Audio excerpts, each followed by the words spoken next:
Robert J. Conley here. So, IQ has been around for a long time. And in spite of what many people would like to believe, IQ does matter. Um, one of the beefs about IQ is that IQ tests can be culturally biased. IQ tests this, IQ tests that. Those are the tests. So, some people may not always get an accurate measure on an IQ exam, but they still have the IQ they have. And what we know is that basically every billionaire who has made their fortune themselves is of a very high IQ. And every billionaire has a bunch of other traits that matter that cause performance. Then EQ, emotional intelligence, is another aspect that has been touted for a number of years. There are doubters, skeptics, people that kind of have a problem with the concept because it's a little more squishy. It's a little squishier. But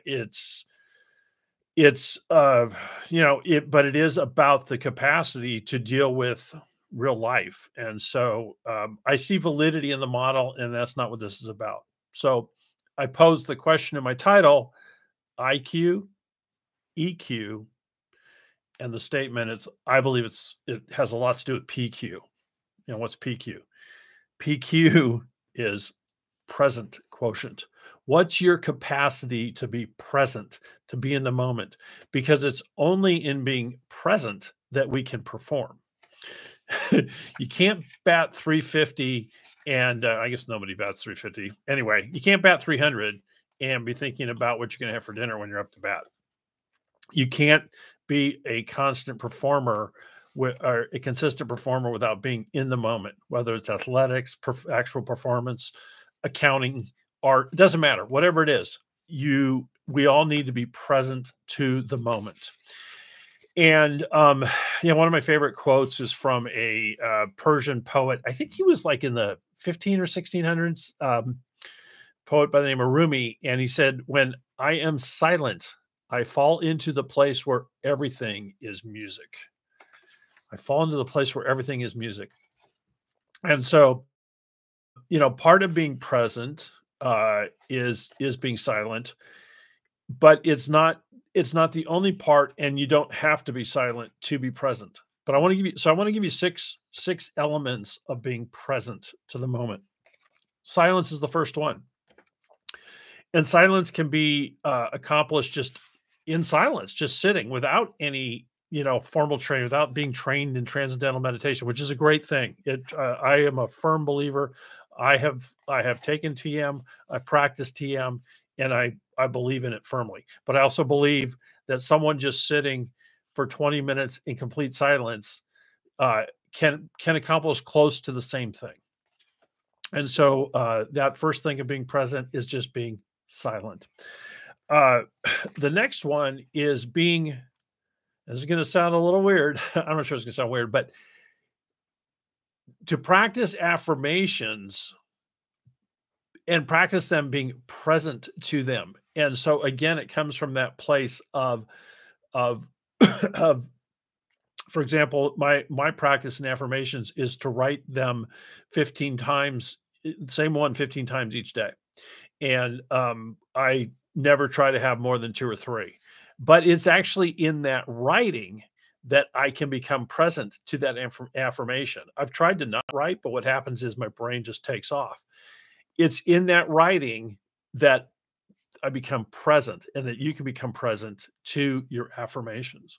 And so that's technique number 2 is writing affirmations, and that writing brings presence to you. The next one is being present to your visualizations. So we can have visualizations that fly in, fly out, and some of us are more prone to just involuntary negative visualizations, and some are more prone to positive visualizations. What matters is your presence to them, and your decision whether or not to give them weight, to give them credence, and then also to methodically visualize. And again, it comes down to, it can be sitting, standing. It is important for it to be quiet, but to engage in visualization of what it is you want to achieve and to be present to it, to not have other things going in and out of your mind. So visualization. The next one is energy. How do you get your energy up? Now, I find that when I do those first three things, that my energy is already headed in the right direction. But the thing that takes it to the next level is physical activity. And it doesn't have to be it doesn't have to be a marathon. It doesn't have to, and I guess part of this is the older I get, the more I appreciate stretching, yoga, just good old-fashioned walking.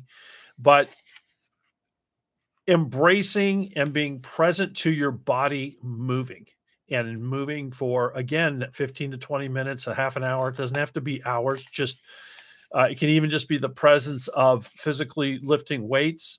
It can be whatever it is that is a methodical kind of a trance-inducing thing, though, that brings you present and in touch with your body. And so it's that exercise routine that can help you do that. And that leads to energy. All right, the next one is reading. And reading, this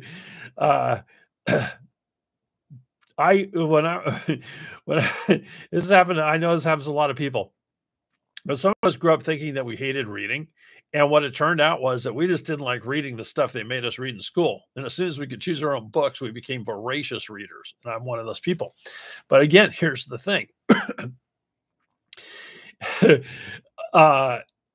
Where does your brain go? Are you present to your reading? And so again, engaging in the habit of reading and then also making sure that you're present to it will increase your capacity to be present, will increase your practice of being present. And so having a methodical reading program, again, doesn't have to be hours on end, 20 minutes, half an hour. I mean, I personally read about an hour and a half to 2 hours every day of just pure reading books. And, I find it both very enjoyable and it also helps my work. But anyway, it's in that reading that you need to be present to the page. And so again, it's a present. It's being present. All right. And then the last one is somewhat tied into affirmations in that it's just writing. And in this case, this is in visualizations. And a woman named Julia Cameron wrote a tremendous book called The Artist's Way years ago. And in it, she suggests that you write, and to be honest with you, I'm drawing a blank right now. I can't remember, because there are a few people that encourage this, and it's either 3 pages a day or 20 minutes a day. I prefer to just time myself and write whatever comes to my mind to let it flow onto the page. Because again, that is a habit that causes things to become real that you can be present to. And so the focus and this is about handwriting, this is about cursive. If you don't know cursive, learn cursive. Your brain works so incredibly differently when you're engaged in cursive writing.